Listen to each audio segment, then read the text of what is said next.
What's up 2025? Hawak ko ngayon ang price list ng David's Tea House Affordable Frozen Dim Sum. So i-update natin ngayon kung magkano na nga ba ang updated price ng mga produkto ng David's Tea House. So lalo na yung pangmalakasan nating David's Tea House. Special to. Siomai! So mula nung 2020 nag-start kami magnegosyo ng siomai na to. So hanggang ngayon, hindi namin binibitawan kasi isa ito talaga sa mga malakas o pangmalakasang o bubuhat sa mga negosyo ko, sa mga produkto ng David's Tea House. So i-update natin ngayong taon kung mayroon bang pagtaas o bumababa ang mga produkto ng David's Tea House. So ngayon, diyan ka lang at panoorin mo to habang nagre-repack ako. Ibibigay ko sa inyo yung mga updated price ng mga produkto ng David's Tea House. At sa huli, syempre, ibibigay ko rin yung mga updated. Baka kasi mamaya may mga nadagdag o may mga nagsarado ng mga branches nila. O diyan ka lang ha, panoorin mo, magre-repack lang ako. Let's go!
Okay, ano po? At wala pong paggalaw sa presyo ng mga affordable frozen dim sum ng David's Tea House natin ngayong taon. Kaya ito pang inaantay nyo, samahan nyo kung i-enjoy o explore pa natin, kumita pa tayo ng mas maganda at mas malaki ngayong taon kasama ang mga produkto ng David's Tea House. So marami pong produkto yan na pwede nyo pagkakitaan. Kung malakas din po sa amin, nakasama sa lineup namin yung David Shanghai po nila. Ganun din po, pinapak din po namin kasi ang laman po sa isang pack nila is 60 pieces. So yung iba po hindi na-afford kasi medyo mahal. Ginagawa po namin, pinapak po namin sa dalawa, tig 30. Ayan po, masisisil po namin. So yung iba po na hindi nakakaalam ng mga paano pagkakakitaan yung mga produkto ng David's Tea House, subscribe po kayo sa channel ko nito. Follow nyo po yung page ko. At syempre, push nyo rin po yung notification bell para updated po kayo sa mga bago ko pong videos, negosyo tips and ideas na i-share ko po sa inyo.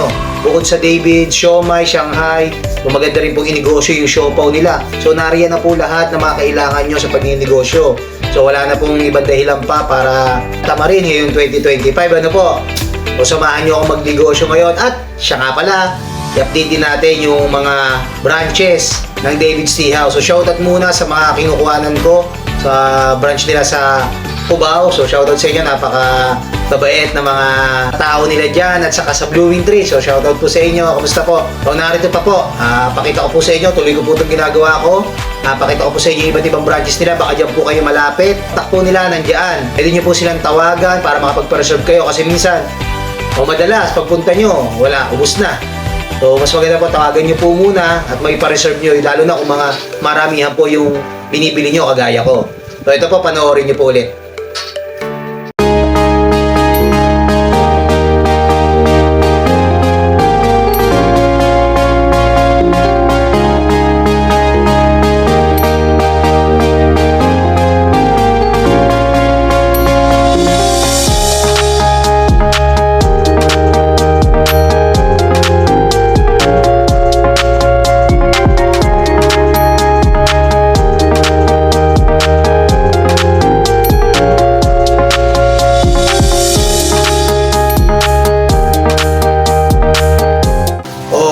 ayan naman po yung mga branches ng David's Tea House po natin.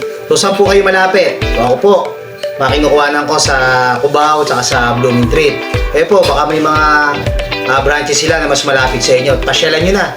Bisitahin nyo kung talaga ba o matesting nyo, matikman nyo yung mga produkto nila para maumpisahan nyo na rin para sa mga mag-uumpisa pa lang ng produkto nito at sa mga hindi pa po nakakilala rito. O gaya na nabanggit ko kanina kami, 2020 pa. Ito po yung bumubuhat din sa mga frozen products po namin. So, bukod sa pagre-repack, bukod sa pwede mo siyang ibenta sa street, pwede mo siyang ibenta ng 5 pesos per piece, malaki pa rin po kita mo. Yung iba naman ay 25 pesos sa 4 na piraso. O kami po hindi ganon, per pack po. May tagalako po kami at nag-iikot po siya sa mga subdivision na malapit sa lugar namin at nako, na mabenta po talaga siya. Ayun, samahan nyo ako ngayong taon. Magnegosyo na tayo at sama-sama tayong umangat ngayong 2025. Let's go!